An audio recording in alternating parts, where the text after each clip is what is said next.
पहला प्रश्न आपकी स्क्रीन पर है, उष्णकटिबंधीय सदाबहार वन कहाँ पाए जाते हैं। चलिए पहले का जवाब देना है, उष्णकटिबंधीय सदाबहार वन कहाँ पाए जाते हैं।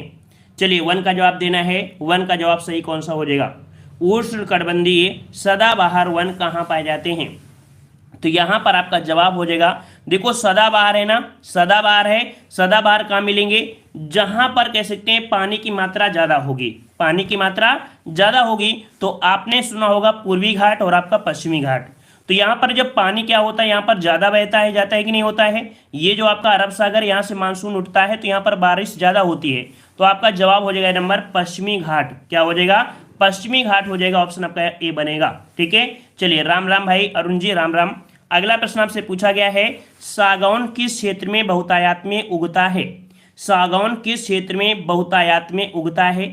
तो सागौन जो उगता है याद रखिएगा, ये आपकी मध्य भारत में, कहाँ पर, मध्य भारत में। ऑप्शन राइट आपका यहाँ पर हो जाएगा कौन सा, सी हो जाएगा, मध्य भारत में सागौन की खेती की जाती है। और याद रखिए खेती क्या है, ये पौधे हैं, वृक्ष हैं, और ये कह सकते हैं बहुत ही महंगे वृक्ष होते हैं। ठीक है, महंगी इसकी लकड़ी होती है। ठीक है, अगले प्रश्न का आते हैं। प्रश्न आपसे अगला पूछा है, गेहूं की कृषि के लिए आदर्श तापमान क्या होता है। गेहूं की खेती के लिए आदर्श तापमान क्या होता है, मतलब कह सकते हैं जो टेम्परेचर की जरूरत होती है वो कितनी होती है गेहूं के लिए। तो आपको पता है गेहूं कब होते हैं, सर्दियों में होते हैं कि नहीं होते हैं, सर्दियों में तो होते हैं ना। तो सर्दियों में टेम्परेचर लगभग आपको कितने मिलता है, यहाँ पर ऑप्शन आपका बी 15 से 20। ठीक है, कितना, 15 से 20 आपके डिग्री सेल्सियस की जरूरत होती है गेहूं की खेती के लिए। ऑप्शन यहाँ पर आपका बी हो जाएगा, जो कि एक रबी की फसल है। ठीक है, कैसी फसल है, तो आपकी रबी की फसल है गेहूं की खेती। ठीक है, अगले प्रश्न आते हैं, काफी पौधे के किस भाग से प्राप्त होती है। काफी पौधे के किस भाग से प्राप्त होती है। कॉफी आपने सुना है, जो आपके यहाँ पर कह सकते हैं काफी विश्व में देखा जाए तो ब्राजील आपका हो जाता है, भारत में आपके कर्नाटक क्षेत्र है।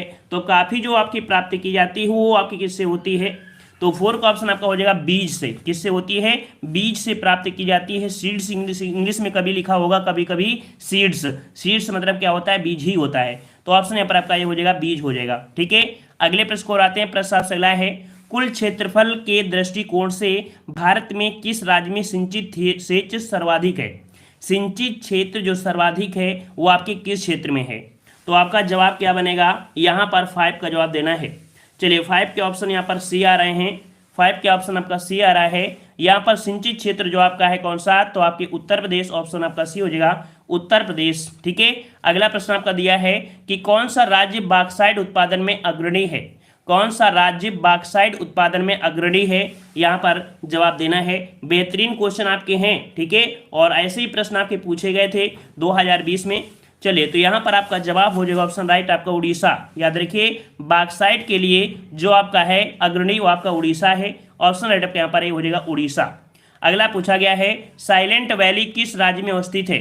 साइलेंट वैली किस राज्य में अवस्थित है। शांत घाटी, साइलेंट वैली को क्या बोलते हैं, शांत घाटी बोलते हैं, जो कि आपके केरल में है, केरल में है। ऑप्शन आपका बी हो जाएगा, जो कि आपकी जैव विविधता के लिए विश्व में आपकी विख्यात है, साइलेंट वैली जो आपके केरल में है। ठीक है, अगला पूछा गया है कि तालचेर जो आपके उड़ीसा में है किसके लिए महत्वपूर्ण है। तालचेर उड़ीसा, तालचेर कहाँ पड़ता है, उड़ीसा में। ये जो महत्वपूर्ण है ये किसके लिए आपका प्रसिद्ध है, तो यहाँ पर आपका भारी जल संयंत्र है। क्या है भाई, भारी जल संयंत्र है, जहाँ पर आपका D2O, D2 होता है ना भारी जल, तो D2O आपका यहाँ पर बनता है। आप मतलब भारी जल आपका यहाँ पर बनाया जाता है। ऑप्शन आपका यहाँ पर हो जाएगा सी नंबर आपका हो जाएगा। अगला पूछा है, सूती वस्त्र मिलों की सर्वाधिक संख्या कहाँ पर है। सूती वस्त्र मिलों की सर्वाधिक संख्या कहाँ पर है, 9 का जवाब देना है। 9 का जवाब क्या बनेगा, 9 का जवाब यहाँ पर ऑप्शन राइट आपका हो जाएगा कौन सा, ए नंबर आपके महाराष्ट्र में। कहाँ पर है भाई, आपके महाराष्ट्र में है। ऑप्शन राइट यहाँ पर हो जाएगा महाराष्ट्र हो जाएगा। अगला पूछा गया है, किस उद्योग में सबसे अधिक श्रमिकों को रोजगार मिला हुआ है। ये भी प्रश्न आपका पूछा गया था पिछले साल। तो याद रखिएगा उद्योगों में कौन सा उद्योग है जिसमें अधिक से अधिक श्रमिक रोजगार मतलब मिला हुआ है, तो वे किसमें है, तो यहाँ पर याद रखिएगा कपड़े है ना, कपड़ा मतलब हो गया सूती वस्त्र उद्योग में। सूती वस्त्र उद्योग में ज़्यादा से ज़्यादा यहाँ पर कह सकते हैं श्रमिक लगे हुए हैं। ऑप्शन पर आपका हो जाएगा कौन सा, बी नंबर आपका बन जाएगा। ठीक है, चीनी मत लगाइएगा भाई, यहाँ पर लगाना है सूती वस्त्र। ठीक है, कपड़े में। अगला पूछा गया है कि कौन से लौह इस्पात संयंत्र की स्थापना जर्मनी के सहयोग से की गई थी। यहाँ पर भारत में जो दूसरी पंचवर्षीय योजना थी वो कह सकते हैं उद्योगों को बढ़ावा देने के लिए। अगर क्वेश्चन पूछे कि द्वितीय पंचवर्षीय योजना में किसका बढ़ावा दिया गया, तो आपके उद्योगों को बढ़ावा दिया गया। तो वहां से कह सकते हैं जर्मनी के सहयोग से कौन सा आपका था। आपको एक ट्रिक बताने वाले हैं, वो ट्रिक से आपको याद हो जाएगा। एक ट्रिक लिख रहे हैं, उसको नोट कर लीजिएगा। एक होता है बोरू, देखो कौन होता है, बोरू होता है। फिर एक होता है भीरू, ये ट्रिक है आपकी, बोरू भीरू। और आपका होता है दुबे, दुबे। और एक होता है राज। ये चार आपके कारखाने थे, किसके सहयोग से, बो से होता है बोकारो, ठीक है, बो से होता है बोकारो होता है। और रूस से हो जाएगा रूस, रूस के सहयोग से। भी से हो गया कौन सा, भी से हो गया भिलाई, भिलाई जो कि आपके रूस के सहयोग से। दू से दुर्गापुर जो कि आपके ब्रिटेन के सहयोग से। रा से राउरकेला। और जा से जर्मनी, मतलब जर्मनी के सहयोग से। बोकारो जो आपका पड़ता है झारखंड में पड़ता है। भिलाई जो आपकी है वो छत्तीसगढ़ में है। दुर्गापुर पश्चिम बंगाल में। और राउरकेला आपके उड़ीसा में। ये एक कह सकते हैं एक ट्रिक है, इसे याद कर लीजिएगा, बोरू भीरू दुबे राज, याद रहेगा, लिख लीजिएगा कॉपी पर, ठीक है। तो यहाँ पर आपका जवाब हो जाएगा कौन सा 11 में, ऑप्शन राइट आपका हो जाएगा बी नंबर। यहाँ पर आपका हो जाएगा जर्मनी राउरकेला, ठीक है। चलिए अगले प्रश्न का आते हैं। प्रश्न आपसे अगला पूछा गया है, डीजल रेलवे इंजन कहाँ बनते हैं। कल के प्रश्न में भी ये क्वेश्चन आपका आया था कि डीजल रेलवे इंजन कहाँ बनते हैं। कल पूछा गया था वो जो आपके डिब्बे होते हैं ना, डिब्बे, वो आपके कह सकते हैं जो आपका कह सकते हैं पेरामटूर आपका था ना, चितरंजन, चितरंजन था। यहाँ पर आपसे डीजल है तो आपका हो जाए कौन सा, वाराणसी मडवाडी, है ना, वाराणसी मडवाडी जो आपका है। ऑप्शन राइट आपका बने कौन सा, बी नंबर। अगला क्वेश्चन पूछा गया है, राष्ट्रीय पोत डिजाइन तथा अनुसंधान केंद्र कहाँ स्थित है। राष्ट्रीय पोत डिजाइन तथा अनुसंधान केंद्र कहाँ पर है। याद रखिए ये है आपकी विशाखापत्तनम में। ऑप्शन राइट आपका हो जाएगा बी नंबर, विशाखापत्तनम में है। राष्ट्रीय पोत डिजाइन तथा अनुसंधान केंद्र आपकी विशाखापत्तनम में है, ठीक है। ये सभी प्रश्न आपको पिछले वर्ष को देखते हुए बनाए गए हैं। अगला प्रश्न पूछा गया है, भारत का पहला सार्वजनिक क्षेत्र का उर्वरक कारखाना कहाँ स्थापित किया गया था। भारत का पहला सार्वजनिक क्षेत्र का उर्वरक कारखाना कहाँ स्थापित किया गया था। तो याद रखिए ये आपका सिंदरी कहाँ पर स्थापित किया गया था। ऑप्शन आपका डी हो जाएगा सिंदरी। सिंदरी कहाँ पड़ता है, सिंदरी पड़ता है आपके झारखंड में, ठीक है। कहाँ पड़ता है, झारखंड में पड़ता है, झारखंड में आपका हो जाएगा, ठीक है। अगला प्रश्न आपसे पूछा गया है, ओबरा, ओबरा किसके लिए जाना जाता है। ओबरा किसके लिए जाना जाता है, ओबरा किसके लिए जाना जाता है। तो याद रखिए ओबरा जाना जाता है ताप विद्युत घर के लिए, अर्थात थर्मल पावर प्लांट के लिए। यहाँ पर थर्मल पावर प्लांट से विद्युत आपकी पैदा की जाती है, ताप विद्युत आपका हो जाता है, जिसमें से कोयले की खपत के माध्यम से यहाँ पर आपके बिजली उत्पादन किया जाता है, ठीक है। चलिए हेलो, चलिए अगला पूछा गया है, राष्ट्रीय राजमार्ग NH1 किन स्थानों को जोड़ता है। NH1 राष्ट्रीय राजमार्ग है और ये जो जोड़ता है किसको जोड़ता है, श्रेया अग्रवाल जी, गुड इवनिंग। चलिए तो यहाँ पर देखो राष्ट्रीय राजमार्ग 1 है ना, ये जोड़ता है किसको, दिल्ली से आपके दिल्ली, अमृतसर, बारस्ता, अंबाला और आपका जालंधर।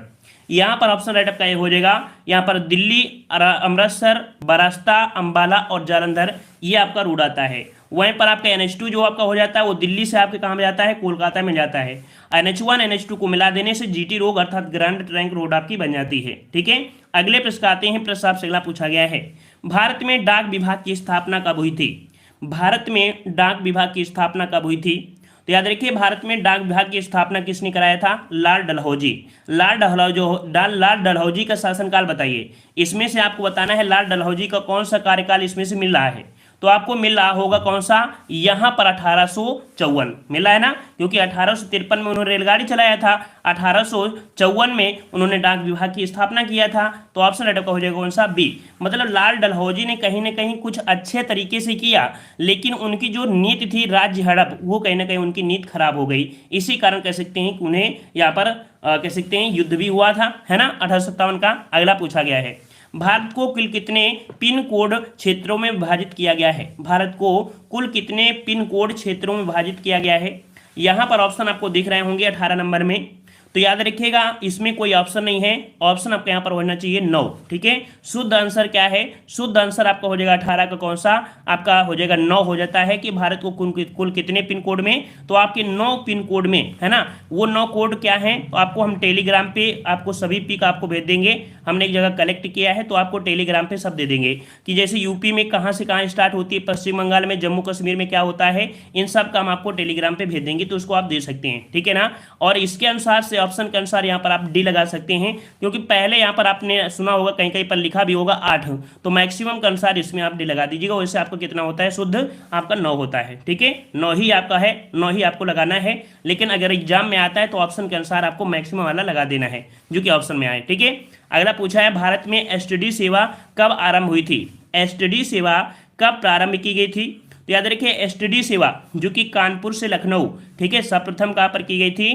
कानपुर से स्टार्ट की गई थी, कानपुर से लखनऊ, कानपुर से लखनऊ के बीच में आपकी स्टार्ट की गई थी। कब की गई थी? तो आपका जवाब हो जाएगा ऑप्शन राइट आपका ए नंबर, ये आपकी 1960 में स्टार्ट की गई थी। ऑप्शन आपका यहाँ पर ए हो जाएगा 1960 में। ठीक है, अगला प्रश्न आपसे पूछा गया है किस राज्य में स्त्रियों की संख्या पुरुषों से अधिक है? मतलब ऐसा कौन सा राज्य है, ऐसा कौन सा राज्य है जहां पर स्त्रियों की संख्या पुरुषों से अधिक है? या हम आपसे बोल सकते हैं, या बोल सकते हैं दूसरे शब्दों में कि लिंगानुपात कहाँ का सर्वाधिक है? लिंगानुपात सर्वाधिक कहाँ का है? तो आपका जवाब क्या होना चाहिए? आपका जवाब हो जाएगा ऑप्शन राइट आपका बी, यहाँ पर केरल का। आपको पता भी है कि केरल, है ना, केरल जो आपका है वहाँ का सर्वाधिक लिंगानुपात है ना। चलिए अगले प्रश्न आते हैं। प्रश्न आपसे अगला पूछा गया है भारत में कौन से वर्ग की भाषाएं बोलने वालों की संख्या सर्वाधिक है? तो याद रखिए भारत में कौन से वर्ग की भाषाएं बोलने वालों की संख्या सर्वाधिक है? बताइए भाई, यहाँ पर कौन सी भाषा आपकी ज़्यादा से ज़्यादा बोली जाती है? हमने हिंदी का टेस्ट मॉर्निंग में आपको 11 बजे कराया था, तो हमने बताया था भारत में लोग जो आए थे वो आपके आर्य लोग आए थे, है ना, आर्य लोग आए थे, या कह सकते हैं मध्य एशिया से लोग आए थे। मध्य एशिया, है ना, जो आपके कह सकते हैं यूरोप वाले होते हैं, यूरोप और भारत, तो भारत और यूरोप को मिलाकर हो गई भारोपी, अर्थात यहाँ पर जो इंडो आर्यन है इनकी लैंग्वेज आपकी सर्वाधिक है, अर्थात बोलने वालों की संख्या ज़्यादा है, इंडो आर्यन। ऑप्शन आपका यहाँ पर ए सही हो जाएगा। ठीक है, अगले प्रश्न आते हैं। प्रश्न आपसे अगला पूछा गया है भारत के मध्यवर्ती तथा दक्षिणी भागों में निवास करने वाले जनजाति लोग किस वर्ग से संबंधित है? जो भारत में मध्य वर्ग में है और दक्षिणी भागों में जो निवास करते हैं वो जनजाति लोग हैं, वो आपके कौन है? तो ये जनजाति आपकी कौन है? ऑप्शन आपका बी हो जाएगा, ये आपके हैं प्रोटो ऑस्ट्रालाइड। ठीक है, ऑप्शन आपका बी हो जाएगा, प्रोटो ऑस्ट्रालाइड हो जाएगा। ऑप्शन आपके यहाँ पर बी बनेगा। ठीक है, ऑप्शन आपका बी बनेगा। ये जो आपकी जनजाति है ये आपके पहाड़ी इलाकों में रहती है, जैसे आपकी चाइना साइड में है ना, तो आपके मंगोलोइड वाले होते हैं चाइना साइड में होते हैं। इसका जवाब आपका बी हो जाएगा, प्रोटो ऑस्ट्रालाइड। ऑप्शन आपका बी बनेगा। अगले प्रश्न को आते हैं। प्रश्न आपसे अगला पूछा है किन लोगों को भारत के सबसे पुराने निवासी माना जाता है? किन लोगों को भारत के सबसे पुराने निवासी माना जाता है? यहाँ पर 23 का ऑप्शन क्या बनेगा? तो 23 का ऑप्शन आपका हो जाएगा बी नंबर, नेग्रिटो, है ना। कौन है? Option B. यहाँ पर सबसे पुराना जो माना जाता है वो माना जाता है आपके नेग्रिटो को। ऑप्शन आपका बी हो जाएगा। जो भी नया प्रश्न आपको मिले आप लोग कह सकते हैं उसका स्क्रीनशॉट तुरंत लीजिएगा। ठीक है, अगले प्रश्न आते हैं। प्रश्न आपसे अगला पूछा गया है, कह रहा है समुद्र जल में सबसे अधिक मात्रा में कौन सा तत्व पाया जाता है? समुद्री जल में सर्वाधिक मात्रा जो आपका होता है, जो सबसे ज़्यादा मात्रा होती है, कौन से तत्व की होती है? यहाँ पर आपका जवाब देना है। आपका जवाब क्या हो जाएगा? यहाँ पर हो जाएगा आयोडीन। किसका होता है भाई? आयोडीन का होता है। 24 का ऑप्शन राइट आपका सी हो जाएगा। 24 का ऑप्शन आपका सी हो जाएगा। आयोडीन की मात्रा आपकी सर्वाधिक होती है। ठीक है, यही कारण है कि नमक आपको जो होता है, नमक आपको जैसे गुजरात वगैरह है वहाँ पर आपको देखने को मिल जाता है। समुद्री किनारा जो तटीय क्षेत्र ज़्यादा है। अगला पूछा है इलायची की पहाड़ियों को और किस नाम से जाना जाता है? इलायची की पहाड़ी कहाँ पर है? हमने आपको बताया था कि जो आपकी नीलगिरी पहाड़ी है ना, नीलगिरी की पहाड़ी है, वहाँ पर एक जगह पड़ती है कार्डमम की पहाड़ियाँ। तो कार्डमम की पहाड़ियों में ही इलायची आपकी होती है, इस कारण इसे इलायची की पहाड़ी के नाम से भी जाना जाता है। ऑप्शन राइट आपका हो जाएगा कौन सा? सी हो जाएगा, कार्डमम की पहाड़ियाँ। ठीक है, सी नंबर। अगले प्रश्न आते हैं। प्रश्न आपसे अगला पूछा है एक फसली कृषि किस प्रकार की कृषि का प्रमुख लक्षण है? एक फसली मतलब ऐसी कृषि आपकी है कि सिर्फ और सिर्फ एक बार ही उसमें खेती की जाती है। वो आपकी कौन सी खेती है? तो हमने आपको बताया था कल वाले में कि जो जनजाति लोग होते हैं वो पेड़ों को काट कर उसमें खेती कर लेते हैं और इसके बाद वो जगह छोड़ देते हैं, दूसरी जगह चले जाते हैं, मतलब उसे बोलते हैं स्थानांतरित खेती। तो ये जो आपकी खेती होती है कौन सी स्थानांतरित खेती होती है? अब आपको समझ में आ गया होगा कि एक फसली मतलब एक बार ही एक खेत में एक बार ही करते हैं और इसके बाद दूसरी अपना खेत बना लेते हैं, तो इसे बोलते हैं स्थानांतरित खेती होती है, जनजातीय लोग ऐसा ज़्यादा करते हैं। तो ऑप्शन यहाँ पर ए हो जाएगा। अगला पूछा गया है कौन से प्राकृतिक प्रदेश को संसार की रोटी की टोकरी कहा जाता है। संसार की रोटी की टोकरी, संसार की रोटी की टोकरी कहा जाने वाला ये जो प्रदेश है वो आपका कौन सा है। तो ये प्रदेश है आपका कौन सा, ऑप्शन आपका बनेगा 27 में ए नंबर, स्टेपी प्रदेश। स्टेपी प्रदेश है। अभी स्टेपी प्रदेश क्या बोलोगे, ये बोलोगे कि जो आपका यूरोप है, जो आपका यूरोप है और आपके यहाँ पर कह सकते हैं एशिया, उनके बीच में घास का मैदान आपका स्टेपी घास के मैदान पड़ते हैं, ठीक है ना। तो आपका जवाब हो जाएगा ऑप्शन आपका स्टेपी प्रदेश, क्योंकि संसार की रोटी की टोकरी के नाम से जाना जाता है। ए नंबर आपका हो जाएगा। अगला पूछा गया निम्नलिखित में से कौन सी जनजाति पशुचारण करती है। मतलब कह सकते हैं कि ऐसी जनजाति है जो पशुचारण मतलब कह सकते हैं पशुओं को चराती है, और ये कह सकते हैं युद्धों के लिए भी जाने जाते हैं। मतलब ये जो चरवाह हैं ये युद्धों के लिए भी जाने जाते हैं, और ये आपके पड़ते हैं तंजानिया और आपके केन्या में। कहाँ पर, तंजानिया और केन्या में आपके पाए जाते हैं। ये जो आपकी जनजाति है, ये जनजाति आपकी मसाई जनजाति, कौन सी है, मसाई जनजाति। यहाँ पर ऑप्शन राइट आपका हो जाएगा कौन सा, 28 का डी हो जाएगा। अब आपके दिमाग में एस्किमो आ रहा होगा, है ना, पिग्मी आ रहा है, ये तो आपकी ठंडी जगह में होती है ना, बर्फ वगैरह एरिया में होती है, तो पशुचारण तो होगा नहीं है। तो यहाँ पर आपका ऑप्शन डी हो जाएगा, मसाई जनजाति है जो तंजानिया और आपके केन्या के आपके जो राजस्थानी क्षेत्र में, सॉरी कह सकते हैं जो बालुई क्षेत्र है ना, मरुस्थलीय क्षेत्र है, वहां पर आपके पाई जाती है। ये लड़ाकू प्रवृत्ति की भी होती है और चरवाह होती है, ठीक है। अगले प्रश्न का आते हैं, प्रश्न आपसे अगला है वह मिट्टी जिसका रंग लौह ऑक्साइड की उपस्थिति का परिणाम है। देखिए ऐसी मिट्टी बताना है जिसमें से लौह अयस्क की मात्रा ज्यादा होती है। लौह अयस्क की मात्रा ज्यादा होती है, कौन सी मिट्टी है। तो हमने आपको कभी बताया भी होगा, हमने ये बताया होगा कि जो ढालाव क्षेत्र होते हैं वहां पर पानी काफी तेज से आता है। जब काफी तेज से आता है तो उसका ऊपरी वाला जो मिट्टी में कण होते हैं, उपजाऊ मिट्टी, उपजाऊ वाले कण होते हैं, बह जाते हैं। जब बह जाते हैं तो जो भारी तत्व होते हैं वो बचे रहते हैं। भारी तत्व बचे रहते हैं, जैसे लोहा हो गया, एल्यूमिनियम हो गया, ये बचे रहते हैं, और उसके बनाई जाती ईंटें, ये मिट्टी की बनाई जाती है ईंटें, वो आपकी कौन सी है, लैटेराइट मिट्टी। याद रखिए ऑप्शन सी हो जाएगा। लैटेराइट मिट्टी में लौह ऑक्साइड की मात्रा ज्यादा होती है और इसके उपजाऊ जो कण होते हैं वो बहकर चले जाते हैं। इसी कारण से ये मिट्टी आपकी ईंट बनाने के काम आपकी आती है, हमने कई बार आपको बताया है। और इस प्रकार से आपको समझा रहे हैं कि अगर एक बार आप वीडियो देख लेते हैं तो आपको हर एक क्वेश्चन का डिटेल आपको पता चल जाएगा, ठीक है। चलिए अगला पूछा गया है, कह रहा है डंकन पास किसके मध्य है। डंकन पास किसके मध्य है। तो याद रखिए डंकन पास एक कह सकते हैं एक सीमा रेखा है ना, जैसे जल डमरू मध्य आपको होता है उसी प्रकार ये है, और ये आपका पड़ता है दक्षिणी अंडमान और आपका लिटिल अंडमान। दक्षिणी अंडमान और लिटिल अंडमान। लिटिल मतलब कह सकते हैं आपका छोटा, ये तो हो गया ना। तो यहाँ पर आपका दक्षिणी और छोटा अंडमान के बीच आपका है डंकन पास, ठीक है। दक्षिणी अंडमान और छोटा अंडमान को बोलते हैं लिटिल, है ना, तो लिटिल अंडमान ऑप्शन क्या पर ए सही हो जाएगा। अगले प्रश्न को बढ़ते हैं। प्रश्न आपसे अगला है कि अंडमान और ग्रेट निकोबार द्वीप एक दूसरे से किससे पृथक हैं। देखो अंडमान और निकोबार द्वीप, इनके बीच जो आपकी एक पृथक रेखा है वो आपकी कौन सी है। तो आपको पता होगा 10 डिग्री चैनल। 10 डिग्री चैनल है मतलब 10 डिग्री चैनल जो आपका है किसके मध्य आपका है, तो आपके अंडमान और निकोबार द्वीप समूह के बीच आपकी रेखा है 10 डिग्री चैनल। क्लियर है, ऑप्शन यहाँ पर आपका बी हो जाएगा। अगले प्रश्न को आते हैं। प्रश्न आपसे अगला है, हिमालय के सर्वोच्च शिखर माउंट एवरेस्ट की ऊंचाई कितनी है। हिमालय के सर्वोच्च शिखर माउंट एवरेस्ट की जो ऊंचाई है वो आपकी कितनी है, 32 का जवाब देना है। सभी लोगों को जवाब देना है और डेली यहाँ पर क्लास आपको लेना है। चलिए तो देखो हिमालय के सर्वोच्च शिखर माउंट एवरेस्ट की ऊंचाई कितनी है, ऑप्शन बी हो जाएगा 8,848 मीटर। लेकिन अभी रिसर्च में पाया गया है कि इसकी 2 सेंटीमीटर आपकी ऊंचाई और बढ़ गई है, ठीक है। 2 सेंटीमीटर उसकी ऊंचाई अभी और बढ़ गई है, ये नेपाल की रिसर्च के माध्यम से बताया गया है। तो ऑप्शन यहाँ पर आपका बी हो जाएगा। अगले प्रश्न आते हैं। प्रश्न आपसे अगला पूछा गया है, निम्न में से कौन सी रेखा भारत से होकर गुजरती है। भारत से होकर गुजरने वाली जो रेखा है वो आपकी कौन सी है। कल के वीडियो में यही प्रश्न आपको मिला था, घुमा फिराकर आपको मिला था, ठीक है ना। तो यहाँ पर आपका जवाब कौन सा हो जाएगा, 33 में 33 का ऑप्शन आपका जवाब यहाँ पर सही हो जाएगा आपका कर्क रेखा। कर्क रेखा भारत के 8 राज्यों से गुजरती है, ऑप्शन यहाँ पर आपका बी हो जाएगा। देखिए किसी कमेंट आ रहा है 8,850, है ना, लेकिन नेपाल ने अभी रिसर्च किया है, नेपाल के माध्यम से बता रहे हैं। नेपाल ने नहीं मानता है, नेपाल नहीं कहता है कि 8,850 है ना, नेपाल मानता है 8,848 ही मानता है, अदर कोई भी माने, ठीक है। नेपाल के अकॉर्डिंग, क्योंकि नेपाल में स्थित है तो नेपाल की बात यहाँ पर मानी जाएगी। उसने अभी रिसर्च किया जिसमें से 2 सेंटीमीटर इसकी ऊंचाई बढ़ी है, बस इससे ज्यादा नहीं बढ़ी है, ठीक है। चलिए अगला प्रश्न पूछा गया है, मन्नार की खाड़ी कहाँ स्थित है।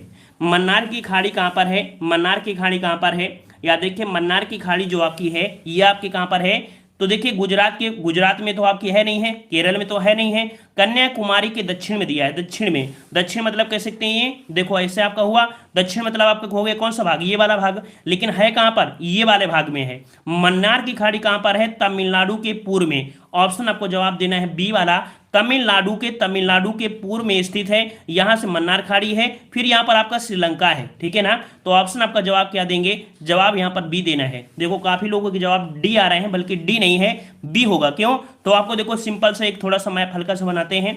देखो श्रीलंका कहां पर स्थित, इधर स्थित है ना, यहां तो स्थित नहीं है, इधर स्थित है, मतलब यहां पर तमिलनाडु के पूर्व में आपका हो जाएगा, पूर्व में आपका हो जाएगा, इसका जवाब आपको बी लगाना होगा। अगले प्रश्न आते हैं, प्रश्न आपसे अगला पूछा गया है, कह रहा भारत का मानक समय अर्थात स्टैंडर्ड जो टाइम है कितने देशांतर का स्थानीय समय है। भारत का मानक समय, भारत का मानक समय सर कब तक आएगा बीएड का फार्म।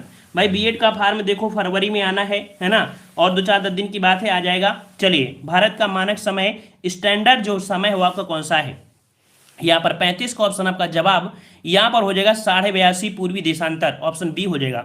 आपके भारत में यहाँ पर एक रेखा जाती है जो कि आपके यहाँ पर 5 राज्यों से जाती है, उत्तर प्रदेश, मध्य प्रदेश, छत्तीसगढ़, उड़ीसा, और आपके यहाँ पर कह सकते हैं हाँ उड़ीसा है ना, एक उत्तर प्रदेश, मध्य प्रदेश और छत्तीसगढ़, और आपका यहाँ पर उड़ीसा होता है, एक और आपका शायद आंध्र प्रदेश है ना। 5 राज्यों से होकर गुजरती है, जो कि इलाहाबाद के नैनी से होकर जाती है, जो आपकी भारत का जो टाइम है, ठीक है ना, क्लियर हो गया। अगले प्रश्न आते हैं, प्रश्न आपसे अगला है, भारत और चीन के बीच सीमा रेखा कहलाती है। भारत और चीन, ये सभी क्वेश्चन आपके पूछे गए थे पिछले ईयर्स में, ठीक है, ऐसे ही क्वेश्चन आपके आए थे, उसी लेवल में हम आपको पढ़ा रहे हैं, बहुत हाई लेवल में लेकर नहीं जा रहे हैं, ठीक है। चलिए तो भारत और चीन के बीच सीमा रेखा जो आपकी है वो आपकी कौन सी है, 36 का ऑप्शन आपका बनेगा, यहां पर आपका कौन हो जाएगा, भारत और चीन मैक-मोहन रेखा, कौन सी है, मैक-मोहन रेखा है, ऑप्शन यहाँ पर आपका हो जाएगा मैक-मोहन रेखा। रेड क्लिफ रेखा आपकी कहां पर है, तो रेड क्लिफ रेखा आपकी कहां पड़ती है, तो आपके भारत और पाकिस्तान के बीच में है, ठीक है ना। डूरंड रेखा पहले आपके भारत और अफगानिस्तान के बीच में पड़ती थी, लेकिन डूरंड रेखा जैसे ही आपका कैसी जो गुलाम कश्मीर था वो आपके पाकिस्तान के अंडर में हो गया, तो आपके अफगानिस्तान और पाकिस्तान हो गई, ठीक है। चलिए अगले प्रश्न आते हैं, प्रश्न आपसे अगला है, कोडाइकनाल किस पर्वत श्रृंखला पर स्थित है।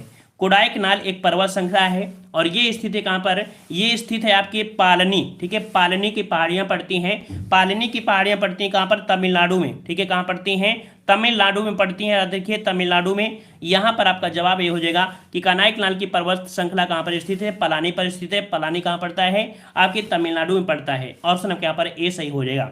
अगला पूछा गया है, भारत का सबसे बड़ा ग्लेशियर कौन है। भारत का सबसे बड़ा ग्लेशियर कौन सा है, भारत का सबसे बड़ा ग्लेशियर कौन सा हो जाएगा, तो यहाँ पर ऑप्शन राइट आपका हो जाएगा कौन सा, देखो ये तो होगा नहीं है, ये तो होगा नहीं है, ऑप्शन डी हो जाएगा Siachen glacier, option D Siachen glacier आपका हो जाएगा, ठीक है। अगले प्रश्न आते हैं, प्रश्न आपसे अगला है, भारत का मुख्य भूमिका दक्षिणी नोक कौन सा है। भारत का मुख्य भूमिका दक्षिणी नोक, चलिए इस प्रश्न का जवाब अगर देते हैं तो हम समझेंगे कि आपकी तैयारी काफ़ी है ना, ज़्यादा हमको डिटेल में लेके जाने की जरूरत नहीं पड़ेगी। चलिए यहाँ पर जवाब कौन सा हो जाएगा भाई, तो यहाँ पर जवाब डी आ रहा है, यहाँ पर 39 का जवाब दीजिए, सी नंबर आ रहा है, किसी का सी आ रहा है, और भी कोई है, इंदिरा पॉइंट आ रहा है। चलिए मतलब समझाने की जरूरत है, चलिए समझाने की जरूरत पड़ रही है। यहाँ पर भारत का मुख्य भूमिका दक्षिणी जो नोक है वो आपका कौन सा है, इसका जवाब ए हो जाएगा कन्याकुमारी, इसका जवाब हो जाएगा कन्याकुमारी। आप समझिए, अगर आप गलती कर रहे हैं तो समझिए क्या बात कह रहा है। यहाँ पर जो आपका ये वाला भाग है ना, ये वाला भाग, ये मुख्य भूमिका, मतलब ये जो आपकी पृथ्वी है, मतलब जो मिट्टी है ना, उसका मुख्य भूमिका ये पूछ रहा है कन्याकुमारी। अगर ये पूछ लेता भारत का दक्षिणतम बिंदु कौन है, भारत का दक्षिणतम बिंदु का है, ये मत बोलता, तब आप कन्याकुमारी बोल सकते थे, लेकिन पूछा गया है मुख्य भूमिका दक्षिणी नोक, जो कि आपका कन्याकुमारी हो जाएगा। यहां पर ऑप्शन राइट आपका ए हो जाएगा, ठीक है ना। ये जो आपका पॉइंट दिया गया है वो आपका दक्षिणतम बिंदु होता है, जिसे पिग्मलियन पॉइंट के नाम से जानते हैं। क्लियर हो गया होगा, क्लियर है। अगले प्रश्न आते हैं, प्रश्न आपसे अगला है, ये सभी क्वेश्चन आपके समझ लीजिए पूछे हुए हैं, सभी क्वेश्चन पूछे हुए हैं, प्रीवियस ईयर क्वेश्चनों को मिलाकर ही हमने यहाँ पर बनाया गया है, ठीक है। चलिए डूरंड लाइन निम्नलिखित में देशों में से किसकी बीच में रेखा है, डूरंड रेखा। यहां पर बताइए डूरंड लाइन जो आपकी है वो किसके बीच है, डूरंड रेखा जो आपकी है किसके बीच में।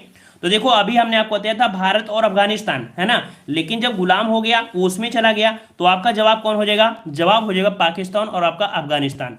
हमने अभी बताया था ना, पहले आपको भारत और पाकिस्तान हुआ करता था, लेकिन जब कराकोरम श्रेणी चली गई पाकिस्तान में, तो वो अब हो गया किसके, पाकिस्तान और अफगानिस्तान के बीच में। ठीक है, अगले प्रश्न आते हैं। प्रश्न आपसे अगला है, भारत में सबसे कम वर्षा वाला स्थान कौन है? भारत में सबसे कम वर्षा वाला स्थान कौन सा है? सबसे कम वर्षा वाला स्थान कौन सा है?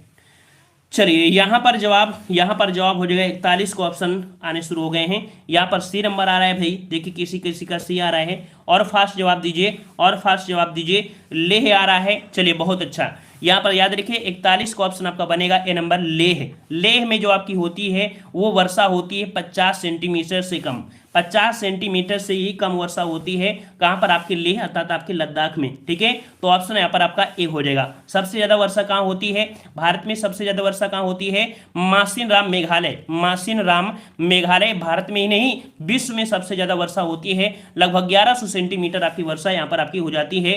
ठीक है, चलिए अगला प्रश्न आपसे पूछा गया है, हिमालय पर्वत श्रेणी की सर्वाधिक ऊंचाई पर स्थित दर्रा कौन सा है? हिमालय पर्वत श्रेणी में सर्वाधिक ऊंचाई पर स्थित जो दर्रा है वो आपका कौन सा है? दर्रों से क्वेश्चन आपके पिछले साल आपके आए थे, तो यहाँ पर उन्हीं से प्रकार से क्वेश्चन लिया गया है। यहाँ पर याद रखिएगा, अभी हमने बताया था कि ये जो आपका रेखा है, कौन सी रेखा? यहाँ पर ये वाला आपका, ये कराकोरम श्रेणी है, और कराकोरम श्रेणी से आपका पाकिस्तान हो जाता है। तो ये जो कराकोरम श्रेणी पर स्थित है कराकोरम दर्रा, ऑप्शन यहाँ पर आपका हो जाएगा कौन सा? यहाँ पर आपका सी, काराकोरम जो दर्रा है ये आपका हो जाएगा सर्वाधिक ऊंचाई पर आपका स्थित दर्रा है काराकोरम दर्रा। ऑप्शन आपका यहाँ पर सी बनेगा। अगले प्रश्न आते हैं। प्रश्न आपसे अगला है, भारत की सबसे बड़ी सुरंग जवाहर सुरंग किस राज्य में अवस्थित है ना? जवाहर सुरंग, इसका नया नाम आपका हो चुका है। जवाहर सुरंग का नया नाम क्या हो गया है? यहाँ पर कमेंट बॉक्स में कमेंट करिएगा। करंट अफेयर बताएंगे तो पूरी तरीके से बताएंगे, है ना। चलिए बता देते, चेनानी नेसारी है ना, चेनानी नासरी। तो याद रखिए जो आपकी जवाहर सुरंग है किस राज्य में अवस्थित है? 43 नंबर में। तो 43 का ऑप्शन राइट आपका जवाब हो जाएगा यहाँ पर आपके जम्मू कश्मीर में है। ठीक है, ऑप्शन आपका बनेगा डी नंबर, जम्मू कश्मीर हो जाएगा। ठीक है, जवाहर सुरंग से आपकी जो ट्रक वगैरह होते हैं ना, वहां से आपके निकलते हैं, इस वाले सुरंग से ट्रक वगैरह आगमन आपका होता है। ठीक है, अगला पूछा गया है, पूर्वी और पश्चिमी घाट कहाँ पर मिलते हैं? ये भी क्वेश्चन आपका पूछा गया था, पूर्वी और पश्चिमी घाट कहाँ पर मिलते हैं? 44 नंबर। देखो भाई, अगर पसंद आ रहा है तो वीडियो को लाइक जरूर करते रहिएगा। हम आपके लिए इतना मेहनत करके आपकी वीडियो आपके यहाँ पर पीडीएफ भी बनवाते हैं, पढ़ा भी रहे हैं। बेहतरीन क्वेश्चन, प्रीवियस ईयर क्वेश्चन को ढूंढ कर आपके बनाए गए। ठीक है, चलिए तो देखो दिया है पूर्वी और पश्चिमी घाट कहाँ पर मिलते हैं। पूर्वी घाट ये आपका आ गया है ना, ये घाट आ गया। पश्चिमी घाट ये आ गया। ये जो दोनों मिलते हैं कहाँ मिलते हैं? तो आपकी नीलगिरी पहाड़ी। ठीक है, नीलगिरी पहाड़ी, और नीलगिरी पहाड़ी कौन सा हो जाएगा? ऑप्शन आपका डी हो जाएगा, नीलगिरी पहाड़ी पर आपके मिलते हैं। क्लियर है? अगले प्रश्न आते हैं। हाँ, अगर एक पॉइंट ये आ जाए, अगर ऑप्शन में यहाँ पर आता है कौन सा? आपकी कार्डमम की पहाड़ी है, तो आप कार्डमम मत लगाइएगा, आप लगाइएगा नीलगिरी पहाड़ी, क्योंकि कार्डमम पहाड़ी इसी की एक हिस्सा है। इस कारण से वास्तविकता आपका जो हो जाएगा डी नीलगिरी हो जाएगा। अगला आपसे पूछा गया है ऑपरेशन फ्लड संबंधित है। ऑपरेशन फ्लड यहाँ पर पूछा गया है किससे संबंधित है? तो यहाँ पर देखो कह रहा है ऑपरेशन फ्लड यहाँ पर हुआ। ऑप्शन आपका 45 का हो जाएगा कौन सा? यहाँ पर आपका बनेगा सी नंबर, दूध से, है ना। ऑपरेशन फ्लड किससे संबंधित है? आपके दूध उत्पादन से है। तो यहाँ पर दूध उत्पादन आप देख भी रहे हैं कि विश्व में सर्वाधिक आपका दूध भी यहाँ पर आपका होता है, वो भी उत्तर प्रदेश में आपको होता है। तो आपका दूध उत्पादन से आपका है, इसे श्वेत क्रांति के नाम से भी जाना जाता है। ठीक है, और करा से आप अगला पूछा गया है, पोर्ट ब्लेयर अवस्थित है। पोर्ट ब्लेयर जो आपको अवस्थित है, कहाँ पर अवस्थित है? यहाँ पर देखो पोर्ट ब्लेयर की अगर बात करता है तो आपका जवाब देना है कहाँ पर है। तो आपने सुना होगा अंडमान, है ना, ये तो सब नाम सुने होंगे। अंडमान में है, कहाँ पर है, लेकिन कौन से अंडमान में है ये आपको नहीं पता है ना। पोर्ट ब्लेयर आपका स्थित है क्योंकि आपका एक एयरपोर्ट भी है ना। तो ये जो आपका स्थित है कहाँ पर है? ये स्थित आपकी दक्षिणी अंडमान में। ऑप्शन आपका बी हो जाएगा, दक्षिणी अंडमान में स्थित है पोर्ट ब्लेयर। ठीक है, दक्षिणी अंडमान में, ऑप्शन बी हो जाएगा। अगला आपसे पूछा गया है, क्षेत्रफल के अनुसार विश्व में भारत का स्थान कौन सा है? क्षेत्रफल के अनुसार विश्व में भारत का स्थान जो है वो आपका कौन सा है? 47 नंबर आपको जवाब देना है। तो आपका जवाब क्या हो जाएगा? यहाँ पर डी हो जाएगा, 7वां। ठीक है, 7वां स्थान है। ऑप्शन यहाँ पर बनेगा कौन सा? यहाँ पर डी हो जाएगा। किसी का जवाब यहाँ पर बी आ रहा है तो आपको बता दें, जनसंख्या की दृष्टि में दूसरा स्थान है, लेकिन क्षेत्रफल के हिसाब से आपका कौन सा स्थान है? आपका 7वां स्थान है। ठीक है, अगले प्रश्न आते हैं। प्रश्न आपसे अगला पूछा गया है, निम्नलिखित में से कौन से देश की सबसे लंबी अंतर्राष्ट्रीय सीमा रेखा भारत से जुड़ी है? भारत के साथ अंतर्राष्ट्रीय सीमा जो दूसरे देश के साथ जुड़ी सीमा होती है वो आपकी कौन सी है? तो आपकी बांग्लादेश के साथ जुड़ी हुई है, बांग्लादेश के साथ जुड़ी है। ऑप्शन आपका ए हो जाएगा। अगर आपके दिमाग में यह आ रहा है कि सबसे कम किसके साथ जुड़ी है, तो हमने आपको एक ट्रिक बताया था। क्या बताया था? बचपन का सपना MBA। हमने क्या बताया था? बचपन का सपना MBA। मतलब सबसे ज्यादा आपकी बांग्लादेश, सबसे कम किसके साथ? तो आपके कह सकते हैं आपका कौन सा हो जाएगा? अफगानिस्तान हो जाएगा, है ना। सेकंड नंबर चाइना के साथ, तीसरा नंबर पाकिस्तान के साथ, चौथा नंबर नेपाल, फिर आपका म्यांमार, फिर आपका भूटान, फिर आपके यहाँ पर अफगानिस्तान। ये क्रम है, ये क्रम आपको याद रखना है, ठीक है। चलिए अगले प्रश्न आपसे पूछा गया है, कह रहा है निम्नलिखित में से कौन सी रेलगाड़ी देश की सबसे लंबे रेलमार्ग पर चलती है? सबसे लंबी यहाँ पर कह सकते हैं जो रेलगाड़ी है वो कौन से ट्रैक पर या कौन से रेलमार्ग पर चलती है? यहाँ पर जवाब दीजिए 49 नंबर। 49 का जवाब कौन हो जाएगा? तो याद रखिए 49 का ऑप्शन कौन हो जाएगा? जम्मू कश्मीर से जो आपकी कन्याकुमारी तक चलती है, यह आपकी सबसे लंबी रेलगाड़ी आपकी है, जम्मू कश्मीर से कन्याकुमारी, ठीक है। अगला प्रश्न आपसे पूछा गया है, ग्लोब पर भारत की स्थिति किन उत्तरी अक्षांशों के बीच है? ग्लोब पर भारत की स्थिति जो आपकी है किन उत्तरी अक्षांशों पर है? 50 में 50 का जवाब क्या हो जाएगा? तो अक्षांश क्या होती है इसको समझ लीजिए। मतलब आपका जैसे आपका ये भारत है ना, भारत है ना, तो ये आपका भारत हो गया, मान लीजिए भारत हो गया। तो यहाँ पर ये वाली रेखा और ये वाली रेखा हमने बताया था 8 अंश 4 मिनट, 8 अंश 4 मिनट से लेके 37 अंश 6 मिनट, ये आपका भारत स्थित है। तो आपका जवाब कौन हो जाएगा? यहाँ पर सी हो जाएगा कि भारत की जो अक्षांशीय आपकी रेखा है, सीमा है, वो आपकी कितनी है? 8 अंश 4 मिनट से लेके 37 अंश 6 मिनट आपके यहाँ पर कह सकते हैं। तो इस प्रकार से जवाब कौन हो जाएगा? यहाँ पर आपका सी हो जाएगा। आपको कमेंट बॉक्स में कमेंट करना है, कमेंट बॉक्स में कमेंट करना है कि भारत का उत्तरी बिंदु कौन सा है, भारत का उत्तरी बिंदु कौन सा है, यहाँ पर कमेंट बॉक्स में कमेंट करना है, ठीक है।